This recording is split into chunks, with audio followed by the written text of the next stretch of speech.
I want to go ahead and say, I think a lot of people chose this presentation for the presenter that we have here. Folks, we are honored to have and just so you know, the inside organizer for this entire program for the past 2 days. Lots of hard work and stuff has been put together by the one, the only April Ponte.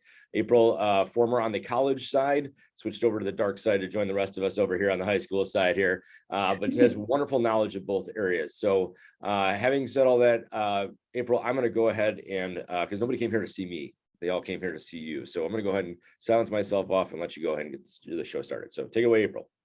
Thank you, Scott. Scott's been a big part of the ISAC organization over the years too. So he is probably even more popular than me. So thank you very much. I hope everyone's been enjoying the summit so far.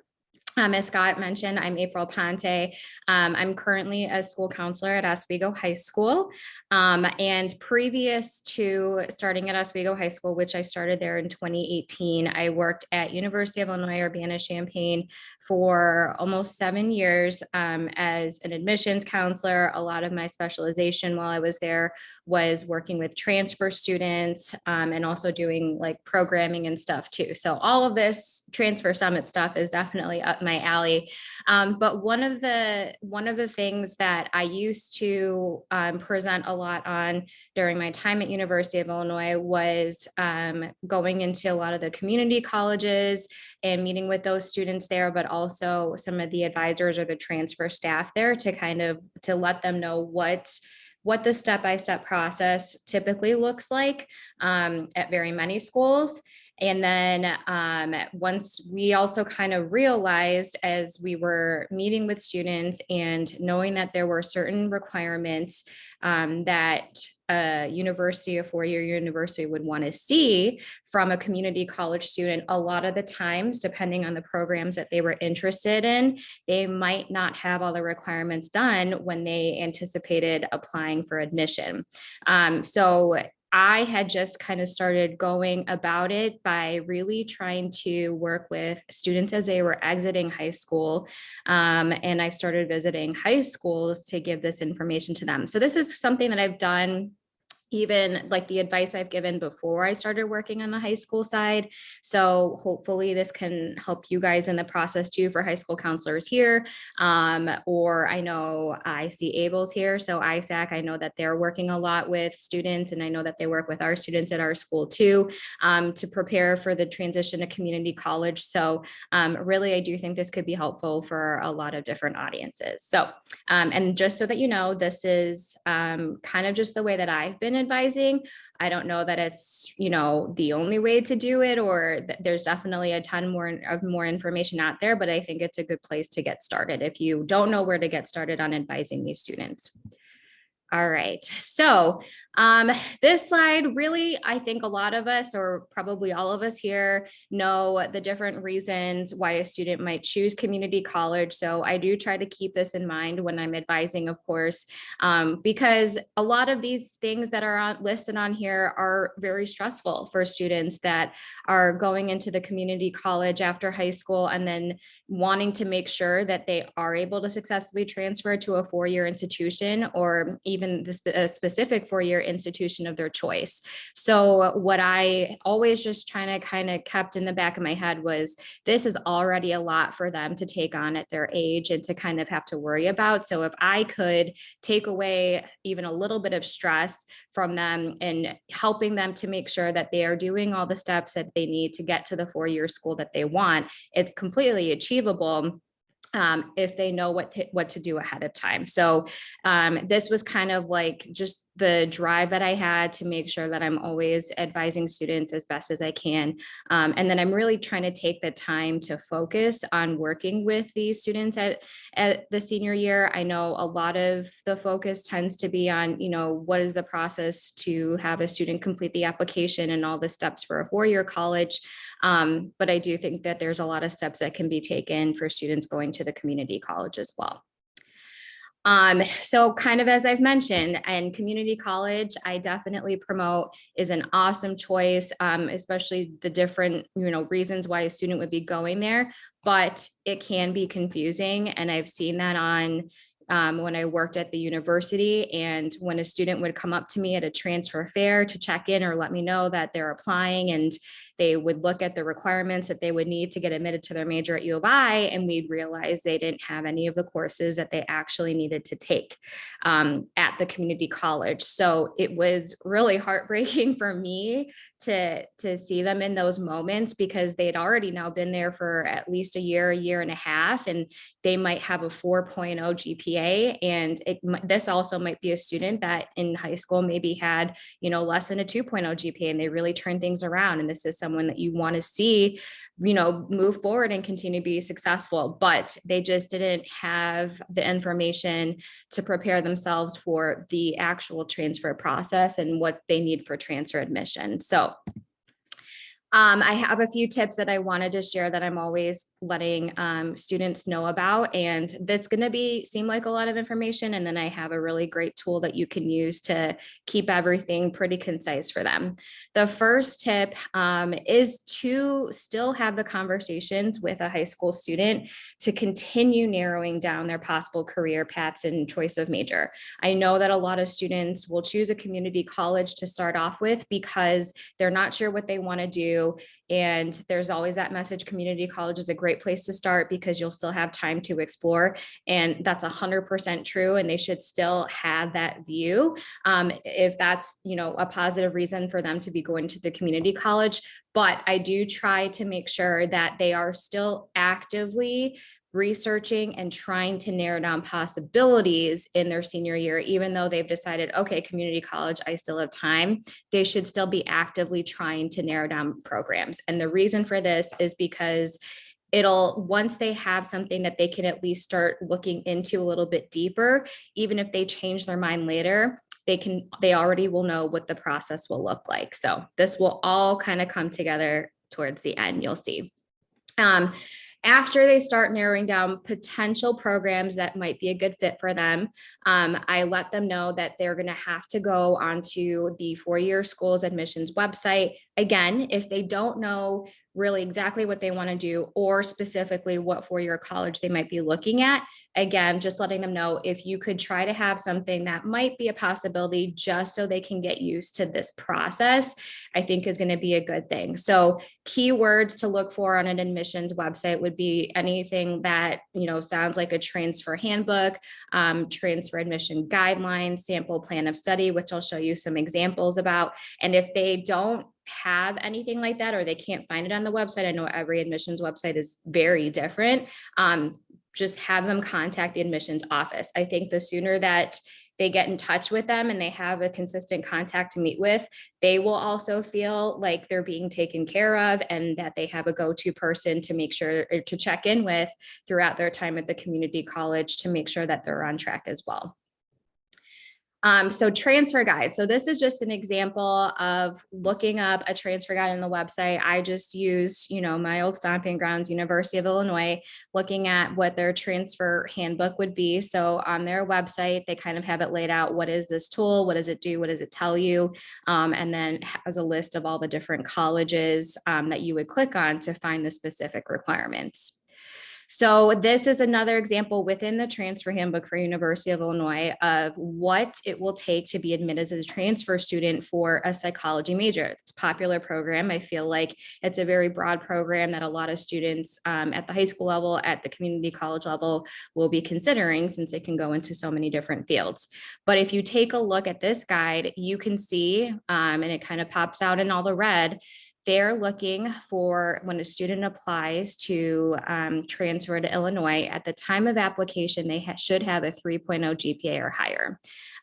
So it's good for those students to know what they need to be shooting for, to set that goal for themselves when they're working through their classes. It also lets them know they are able to transfer as a sophomore student. So that would mean they would be at the community college for 1 year.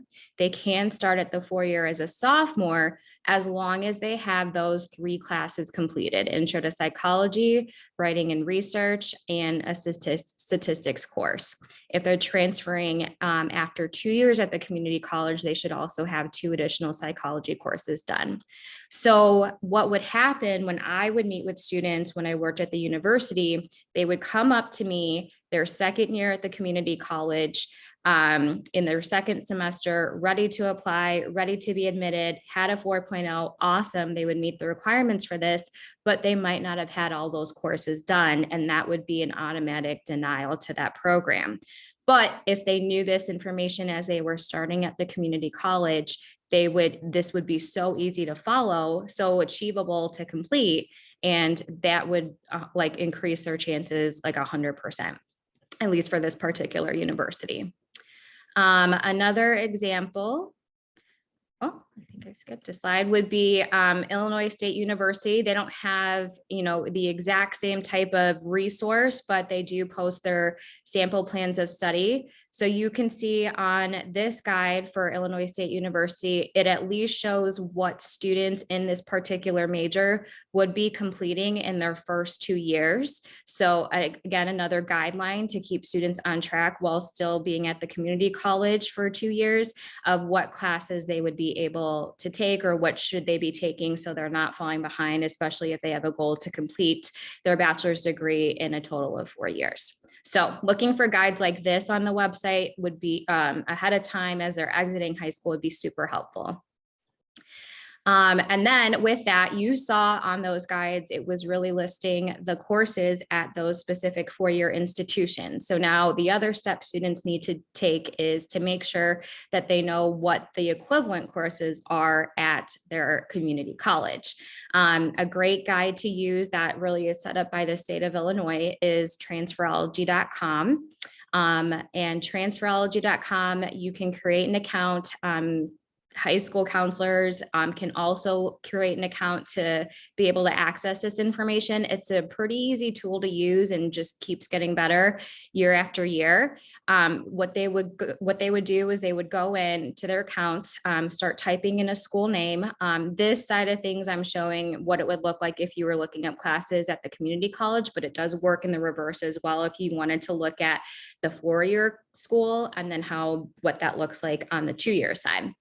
But for this example, they would start typing in a community college, potentially when they would take it, or if it's going to be in the future, I would just pick like the most recent year, just because it's probably going to be most consistent and still up to date from when they take it in the future. And then they'll be able to pick what department of classes they're going to be completing, and then be able to select from a list of courses. Then you'll be able to go ahead and search for those courses. It'll show all the courses that are selected from the list down there. And then from there, you can then start searching the four-year college to figure out how that's going to be able to transfer there, or what the equivalent class is going to be. Once you search for the school and find it, and this one happens to have 100% match, which is a good thing. We know that the course will transfer for sure. Once they click on that 100% match box, it'll then show the actual equivalent course that it will transfer at Northern Illinois University. So at College of DuPage, their English 1101 English composition class will transfer directly to Northern Illinois University without any issues to the exact class of English 103. So that'll help students to figure out what courses they need to be taking and making sure they're taking the actual, the correct class. Because there's so many different options that there might be a similar course, but it might not fulfill the exact requirement that they need. So I do recommend students using Transferology if possible. Now, to put it all together, because I know it's like, how do you guide those students in that way? I did create this like step-by-step plan that I do recommend students go through, and probably completing one of these for all potential four-year schools they might be interested in, because the information is going to be different. And like I said, they may not know exactly what they want to study or what four-year college, but I think even just as an example for them to know what the process is and have them practice, based on a potential major, a potential 4-year. Once they go through the process once, then they're going to be set to be able to do this on their own after they leave the high school as well. So I just have here to share who their community contact college is, or community college contact is. And again, I'm working with high school students, so we typically have one that they would work with. Listing what major this plan is following, what 4-year school this plan is following as well. I think it's a great idea to have a high school student also know who the 4-year transfer admission contact is. There's typically counselors that specialize in transfer admissions, or if not transfer admissions, at least the counselor assigned to that particular area or region. Just so that they know who their go-to person is, and they can continuously connect with them over the next 2 years that they're in the community college. Also having them put the general admissions email address as well, in case, their transfer admission contact ends up leaving or might not be available at a certain time, they have another email address to use. I do recommend, and let me tell you, this would also help the universities on the 4-year side, also adding themselves to the mailing list, but as a prospective transfer student. So basically just getting signed up on their website and then listing that they're going to be a transfer student, 2 years from now, is not only going to be helpful for the student, because over the next 2 years while they're in community college, they will get all the updates, they will get all the reminders, like now's the time that you're probably going to be wanting to apply, or as you're at the community college right now, make sure you're looking at these guides and these requirements. So getting those reminders from the university will be very helpful over the 2 years. And then on the 4-year side of things, it also helps them build their list as well. So it's kind of a win-win for everybody. And then I would want them to complete or list on what date they did it. Again, I think it's helpful as they're exiting the high school to have them on the mailing list already. Then, as I mentioned, they'd want to look for those transfer guides, either on the website or contacting the admissions office directly, so that they can figure out what is the overall GPA that they would need to make sure that they're admitted to that 4-year school. Sometimes a specific college or major might have a specific major GPA, so courses or the GPA in the course is specific to the major, and they would want to know what that GPA might be as well. Then I think it's also helpful for them to already look up and again, understand how to determine what classes they need to take at the community college that's required for admission into the 4-year. So I just set it up so that they would list down what they need if they are transferring after just 1 year, and then for junior admission, if they're transferring after just 2 years. So that would be using the transferology guide and those handbooks as well. Other questions that students should be asking and really thinking about and be prepared for with transfer admissions. Again, the projected time frame that a student will be completing their application. One thing to note is that not all 4-year colleges will always accept a transfer application, and not all majors will accept a transfer application at a specific time. Sometimes a specific 4-year and a particular program might say you have to be at the community college for 2 years. Sometimes they'll say it's really recommended that you transfer after 1 year to stay on track for this program. And then also determining, does that particular 4-year university accept an application for the spring terms? Or do they only accept for the fall terms? So knowing that type of information ahead of time can also help them plan what their timeline at the community college will look like. One thing to also know, and I don't know how this will change in the future because of optional test scores for freshman admission at this time, and we're kind of getting to the point where it could change for transfers, but asking the 4-year institution, will they still be reviewed based on their ACT or SAT test score in the future? Because if for any reason they don't have one, or they're not willing to send it, or also just knowing that they are going to look at it and then, learning the steps to make sure that 4-year school will be able to get the test scores is also helpful to know ahead of time. And then, will the 4-year college still look at the high school GPA? For some 4-year schools, they are no longer looking at the high school GPA. So if community college was a place for them to really turn things around, their maturity has really come through and they're really settled and now they're like an excellent student, that's going to be a good choice for them. Sometimes there's a certain amount of time you have to be at the community college before they will no longer use the high school GPA to factor into the admissions decision. So also a good thing for students to note. And then just room at the bottom to ask if, that four-year college will be looking at any specific level of involvement in activities, clubs, work experience, internship experience that will help boost their admissions. For some, it might not be a huge factor at that point, and then for others, it will be. So it's also good to know that as well. And then just other information that they want to make note of as they're meeting with that four-year school as well. So as I recommended, and if you guys want a copy of this, I'm definitely happy to share. I think it's helpful because it allows a high school counselors to still provide additional guidance to the student that's going to the community college and wanting to go through the transfer process to a four-year.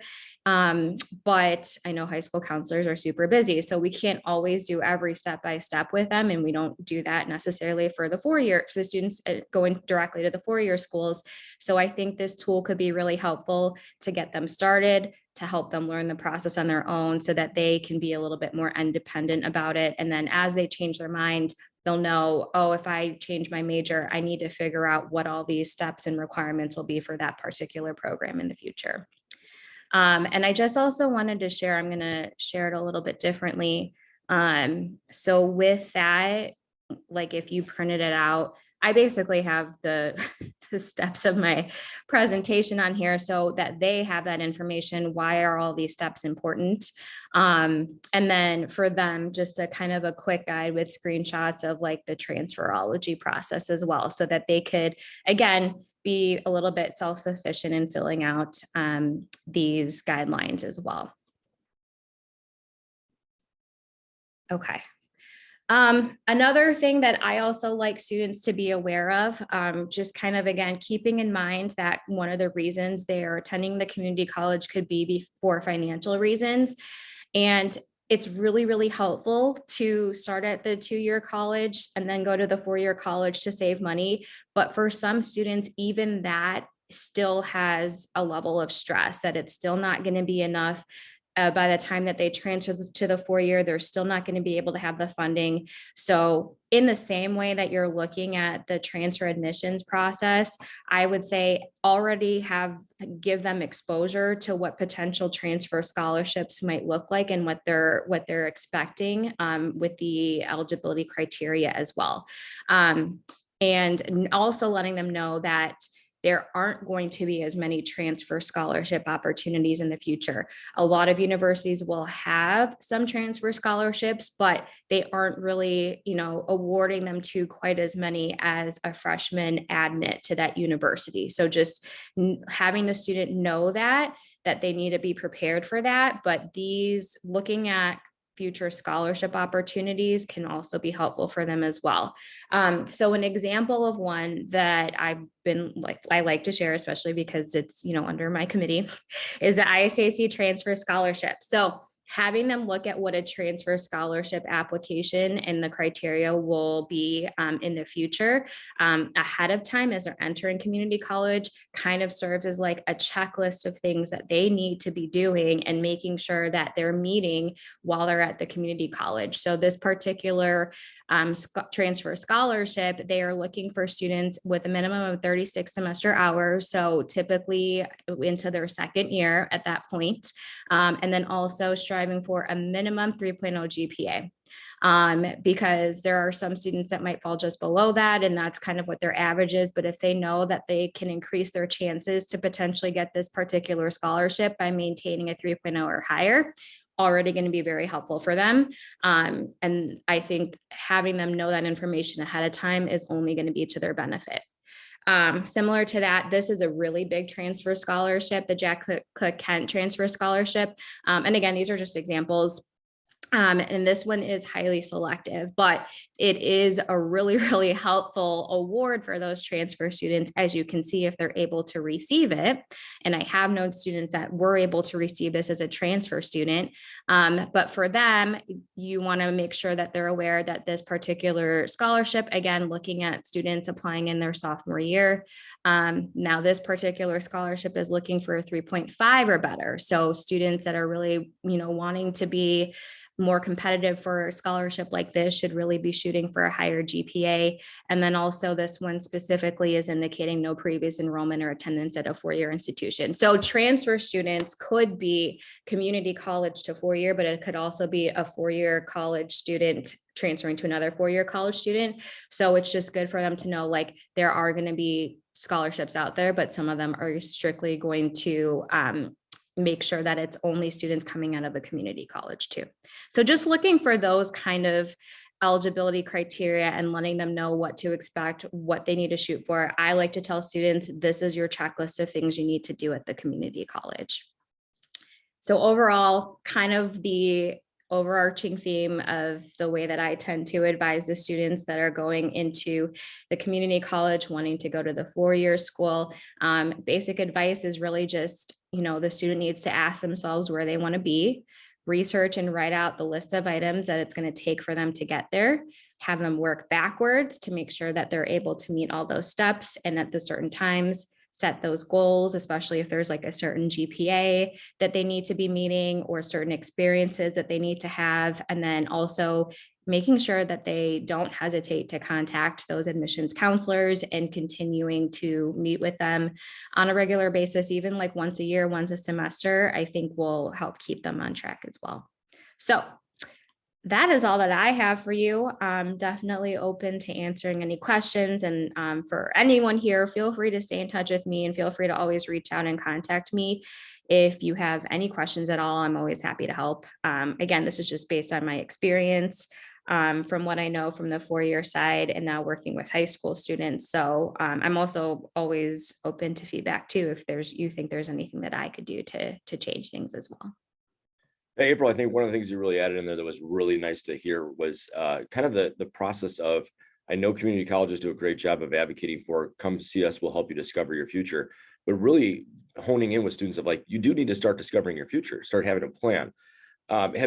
Is that one of your strategies you use with administration? I know there's a lot of push at a lot of high schools. I know I experienced at my school, they really want to see the four-year college process numbers really kind of go up, like to show that off at school board meetings.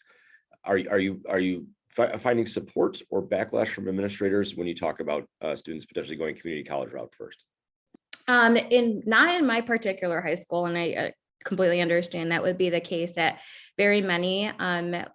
At my high school, there is actually a big push for trades, military, and two-year community college. And I think that just it's just the history, the background of Oswego being historically more rural. So that was kind of the tendency for a lot of the families there. So I know that for sure they want students. And the thing is that and the reason why I really wanted to make sure that I had all these steps in place to be advised to advise these students is because most of the advising was still about the four-year colleges and making sure they were prepared for that. But I think just especially with the pandemic and everything and seeing our numbers with the community college increase, this has become a more important part of our process at our high school as well. So, but I completely see that this might not be, a big thing at a lot of different high schools too. But I think that if they know that it will still take this amount of preparation and work, they are really still preparing for that four-year institution in the end. So I don't know if some high schools might use, like we do use Naviance, and that matriculation data is in there. We only just started using it 3 years ago, so we don't have a lot yet, but it could still show up there in the end. So maybe data in the future will look a little bit different. We see a lot of students that express concern about, I don't know that I necessarily want to go through transitioning to one school and then knowing I have to do another transition beyond that. Do you have a way that you kind of maybe positively spin the transition process for students to encourage them to take on multiple transitions as they go on beyond high school? Yes. I mean, I think just that worksheet alone, just knowing there's a step by step and you know what you need to do in this time frame and you're not going to be lost. I think knowing like them knowing that now they're making one transition, they have to kind of it's almost going to be like they're on their own for another 2 years and they have to figure this out again, two different college application processes. But knowing that they're already kind of preparing to be in the 4 year as they're leaving the high school. And I think that's something that they don't realize, that they really should still be preparing. As I mentioned, like a lot of students will think that they'll have a ton of time at the community college to decide what they want to do. And they do still have time, of course. And it's good if they're kind of going between or thinking about a variety of different fields they could go into, because they have a lot of opportunity to also try things out there. But keeping the mindset that like they're already on track to be at the 4 year, I think is kind of helpful for them, to just kind of conceptualize it like you're already going to be there. As long as you do these steps, you're just kind of you're just going to be at two schools during your bachelor's degree time as well. Fantastic question just came in from Brian. Thank you, Brian, for adding that in, because it really is a good one.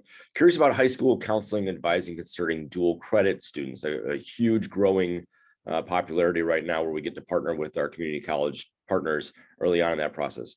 New York, as an example, 1 in 5 high school students make up a community college enrollment. That's a very interesting stat. We're seeing a growth here now in Illinois. This is a larger push.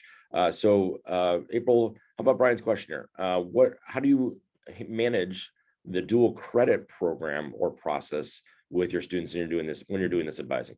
Yeah, that can be tough too. But I do have a number of students that are leaving with dual credit that are going straight to the 4 year, and same process is looking up on transferology.com how those courses are going to transfer, because a lot of students don't realize that it's all like they know they're getting the college credit from the dual credit, but they don't realize like it is part of your transcript for college. So just knowing how that's going to transfer to ahead of time. Again, it might be a little bit easier knowing at the state institutions of their home state. So I know it's a little bit tougher when you're going out of state or to a private school. Sometimes it doesn't always transfer quite as easily, but that's where transferology comes in, is to determine how that's going to work. And there have been students too that I've worked with in the past where this particular 4 year institution they were looking at wasn't exactly going to have the same equivalence as our dual credit classes. And that was a factor for them to then not choose that school, if that's an important factor. Yeah, it's complicated. And I will tell you, and I don't know if she's still on the call, but she was before. Elizabeth Gomez from COD has been our advisor on that, and really done a great job of really kind of giving us access points, but also just cautionary points too. Specifically, you're starting to build that college GPA already in that dual credit. You got to be careful about what you take and what you do, because you're starting to establish that transcript. Let's go on to another question. Julian had a great point. Is word out yet that U of I transfer guarantee program? Our high school is available of it, that any transfer applicant to any one of the U of I schools is now guaranteed admission to their University of Illinois of choice, not necessarily the specific program, but the campus of their choice. If the student graduated from Illinois high school, attended Illinois Community College, has completed at least 36 credit hours, and attained a 3.0 GPA. Thank you, Julian, for adding that in. That's great. Hey, Julian. I knew about it and I was excited about it. I mean, I know a lot of it's already been in the transfer handbook. I don't think a lot of people realize that, like, again, that transfer handbook for like U of I, Urbana-Champaign specifically, that was the guarantee. If you have this, you're in. So, but I don't know, Julian, if it's talked about so much at the high school level, because what I have found, and when I used to work for U of I and talk to high school counselors about this process, high school counselors have not always been familiar with these requirements and what this looks like. The conception is that at the community college, they are on track with all of these things, and that's what they're going to help them with. And they do. The advisors are great at the community college. It's just that sometimes If that student doesn't come to the advisor at a certain point that this is the 4-year school I want to go to, they might be on track with the associate degree requirements, but not on track for the 4-year admission requirements. So they have to be, that's why having them know about this process before they go to the community college, I think is very helpful. So Julian, I will continue to spread the word. Scott will spread the word too. I know that a lot of the community colleges are very much aware, which is kind of the target. That's when they're going to be applying. So, I mean, I knew about it, but I don't know that everybody, people are talking about it yet, but I'll work on it. Julian, go ahead and chime in if you'd like to add anything to that. Yeah, well, thank you very much. Any way you can sort of spread the word, that would be great. We do have some kind of communication rollouts that we're planning. Please, at the high school council level and community college, watch out for those starting possibly by the end of this semester and into the fall. But the actual kind of guarantee will go live for this admission cycle. So community colleges, if you have students in the pipeline who are interested in attending U of I or Urbana, Springfield, or Chicago, and they meet this criteria, they're guaranteed admission now. So please encourage them to take a look. Thank you. That's excellent. Thank you so much for the update, Julian. We're really excited about that. That's a great opportunity.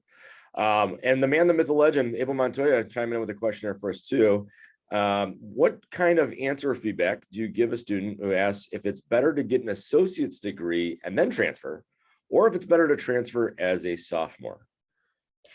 Great question. That's a big question too. And I know between the 4-year advisement and the community college advisement, obviously they're going to want you to get for the associate's degree at the community college. But really the big thing is, and again, comes along with this advising with those requirements, is it depends on what the requirements are for that 4-year college you're looking at. Because like I mentioned, some will specifically say it's really better for you for this admission into this 4-year program to start as, as a sophomore, to be on track with things. I know there's maybe 1 or 2 at University of Illinois that I know I'm aware of. They kind of advise that a little bit more, but it really just depends on the 4-year school. So again, looking at those transfer handbooks and the guides, the articulation guides, and the plan of study. But one cool thing is that, and you know what, Julian probably could speak to this a little bit better than me, that there's that reverse transfer process. So if they don't finish the associate's degree at the community college, they might be able to still technically finish it once they're starting at the 4-year, if they're finishing the specific courses. Yeah, and in fact, the state has helped facilitate this now. There is an ease of reverse transfer.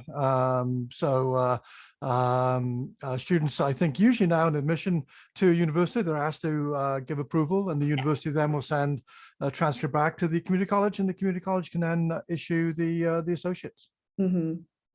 And so, and I don't know, and if there's community college advisors here, so like with the worksheet that I have, I kind of felt like if a student has that done as they're doing their advising appointment, as they're entering the community college, it might be good to bring that with, just because, like I said, if the community college advisor is not aware that there are specific requirements that they need to meet that's outside of the associate's degree plan, they might not put them on that track when they're selecting the courses with them. One thing that I I ran into a lot working at U of I was engineering. Students needed to have calculus 1, 2, and 3, but a lot of times if they didn't decide that or made it well known that that was the path they were pursuing as they entered the community college, they then didn't have all 3 calculus courses done. So having that advisor know ahead of time from the start that, I might not be able to finish the associate degree requirements because I have to add in these requirements for the 4-year school can be really helpful too. I think the other point to add to that too is, it goes that issue of what was the reason the student chose the community college in the first place, and where do they fit in with the eligibility requirements for transferring from a statistical standpoint too, right? So if, many students might choose that community college option because they didn't do as well in high school as they probably could have, didn't invest themselves well enough. and they just don't have the GPA requirements at that point too, where possibly completing that full associate's degree then is that entry level that would guarantee them the admission to transfer on. So this is kind of fun to be the high school side to say, well, we use a holistic review of how to advise in this regard, because we always hear that from the other end. So I hope that kind of clears it up a little bit. It's going to be a case by case situation. I think, I don't think there's one flat way to kind of explain it. It depends on what the kids bring in for that one. We got just a couple more minutes. If anybody else has any other questions for April here, we can go ahead and answer those. Otherwise, we're gonna kind of wrap it up here in just a few moments. So any final points you want to add, April, that maybe we didn't get to today?